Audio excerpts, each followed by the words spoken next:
My mother-in-law bleached my 6-month-old daughter's hair and sent her to the hospital, so I attacked her and filed for a restraining order. My husband and I had our baby daughter 6 months ago after a very complicated pregnancy. I should probably clarify that I am a tan, curly-haired Latina, while my husband is a blonde, blue-eyed white man. I've gotten along considerably with my husband's family aside from, you guessed it, my mother-in-law. She's always been very cold with me even though I tried to be nice. She's even gone as far as to call me a spick. My husband has always been on my side and shuts her down whenever she makes rude remarks or backhanded comments. Two things that struck me were when we announced our engagement. Everyone was ecstatic except my mother-in-law. Instead of congratulating us properly, she said in a very harsh tone, "Oh wow, honestly, I didn't think it would last. Congrats, I guess." This hurt us even though I knew she didn't like me. I was more than excited to become part of the family officially, and when we announced our pregnancy at a family cookout, while everyone congratulated us, she started crying and went inside the house. I followed to ensure she was okay, as I thought she would, for once, be overjoyed. And, oh boy, was I wrong. When I asked if she was okay, she went completely off on me, saying I was ruining the bloodline and that she refused to believe her bloodline would be destroyed by a spick like me. Her comment floored me, and I returned without saying a word.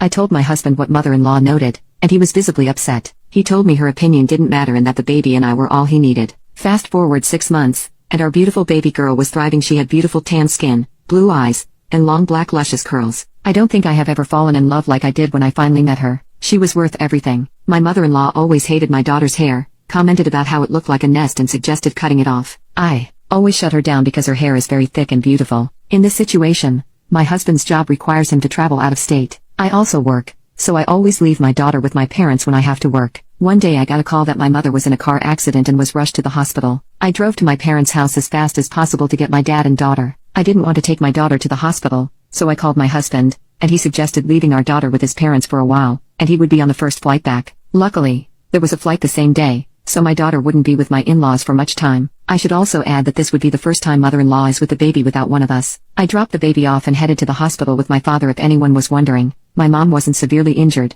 just a minor concussion and a fractured wrist, but if you've ever been to the hospital, you'd know that the waiting time is incredibly long. So, about 5 hours later, we were finally ready to go home. My husband is on his way from the airport, and we decided to meet at his in-laws' house. When I got to the house, I knocked on the door multiple times but to no avail, which was weird because the lights were on. I started calling my mother-in-law because she might not hear me. I called 4 times, but there was no answer, so now I'm starting to get worried. I start banging on the door like a crazy person when my father-in-law pulls into the driveway and asks. I started explaining to him, and he quickly opens the door. I start yelling for my mother-in-law, and I get no response. I run upstairs while father-in-law searches downstairs. When I reach the bedroom, what I saw utterly broke my heart. I see my mother-in-law trying to wake my baby, who is panicking. I look at my daughter, who is completely red and swollen. Her hair is short and blonde. The moment I saw this, I started yelling like a crazy person, grabbed my daughter, and yelled at father-in-law to call an ambulance. As I run down the stairs with my baby, my husband arrives. I'm screaming and crying, spewing incoherent words. After an eternity, the ambulance arrived, and we rushed to the ER. They took my baby and started doing everything they could to save her. Mother-in-law stayed home,